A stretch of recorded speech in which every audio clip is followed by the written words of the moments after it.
Where's the other one? There's the other one. Can you see the other one? Yeah. So the big one's violet, the little one's rosy. Right? They come and visit me in my studio. Right? Let me get Violet for you. Come here, Violet. Okay. Look. See?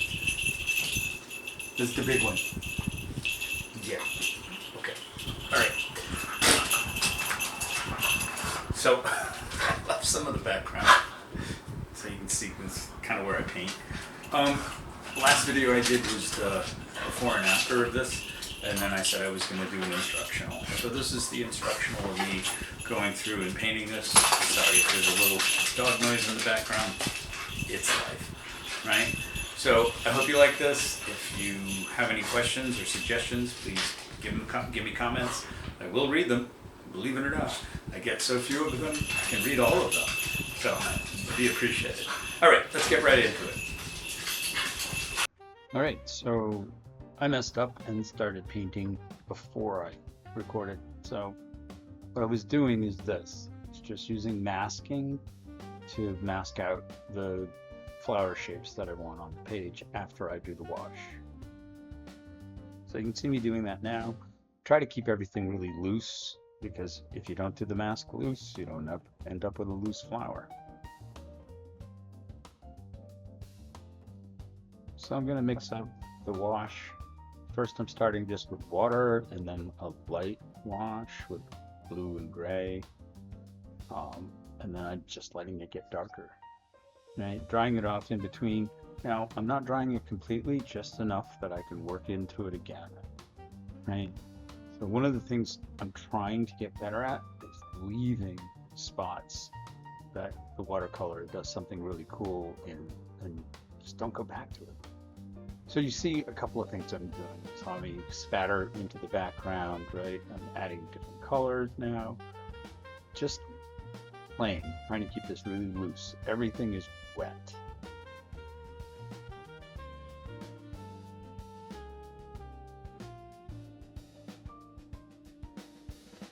Once I'm happy with that, bring in the hair dryer, dry everything off. And now what I'm doing, instead of in the past, I've undone the whole drawing or the painting with all the mask. I'm just working on individual flowers one at a time. And I just masked out what I wanted to work on. So water first, and then laying in some of the paint. This is something that you've seen me do, I hope, a bunch of different times. Just keep it really loose and wet.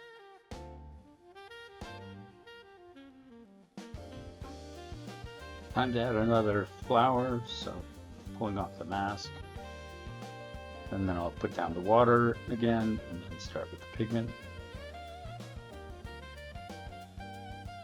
Try something here. Let's zoom in for some of the work on these flowers. You can actually see a little better what I'm doing.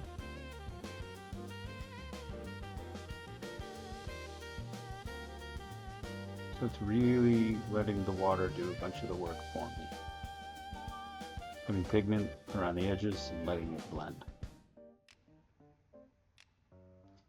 I think at some point I should do just a little demo on flowers only. Spattered everything. Back to the full page coming up.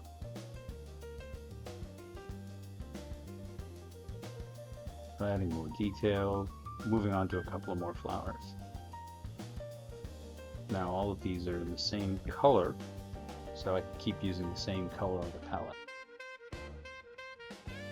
At this point, I'm beginning to build some relationships between flowers rather than just thinking about each one individually.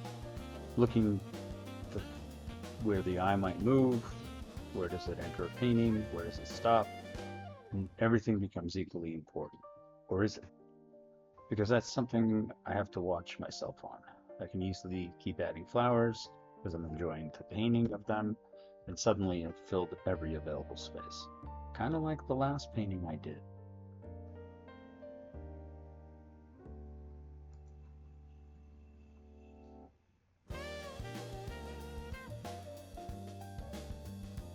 And then comes the bold move, the yellow flower. Is it a mistake or is it a good thing? This is much stronger than anything else I've used so far. So it's a significant decision, good or bad. As soon as I put it down, the balance of the painting changes. The eye goes directly to it. So now I'm going to have to decide if that's what I want. And if it is, how do I make the rest of the painting support it without competing? This is the kind of decision I find interesting. It's not really about whether it's yellow is the correct color. It's about what happens to everything else because I added it.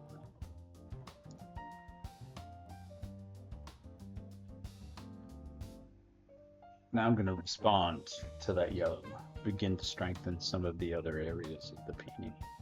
I'm adding color, but I'm trying not to lose the pale washes and the quieter passages underneath. Those early marks are still really important. They're part of the history of this painting. And I like being able to see that history. The first tentative marks, the washes, the places where things bled together unexpectedly.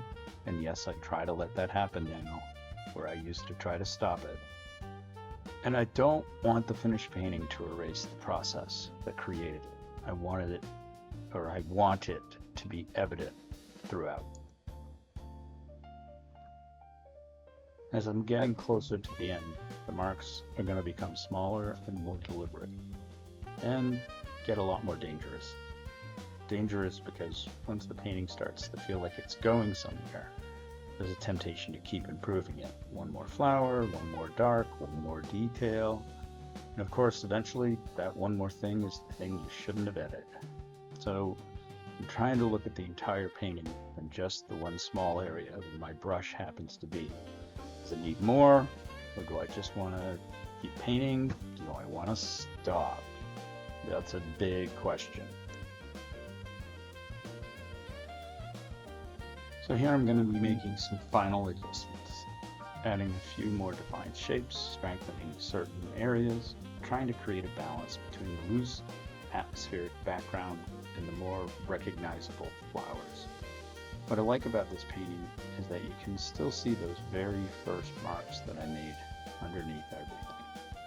The painting became much more colorful, more defined, but it didn't completely lose where it started.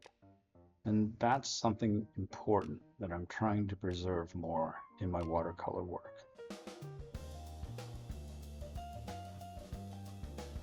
At this point, I'm looking a lot. I'm asking myself whether the painting feels balanced, whether there's enough variation between quiet and active areas, and whether anything is demanding attention that really shouldn't be. I don't think a painting needs to be resolved everywhere. In fact, I prefer it when it isn't. I like areas where you can clearly see a flower, and other areas where you're not quite sure what you're looking at. That combination of recognition and uncertainty is something I'm increasingly interested in and trying to do in my paintings. The last few marks after everything dried off, and I decide I'm done. So I hope you guys enjoyed this. Hit the heart and like button, subscribe if you would like to. The channel always appreciates it, and I appreciate it. Comments, please, and thank you.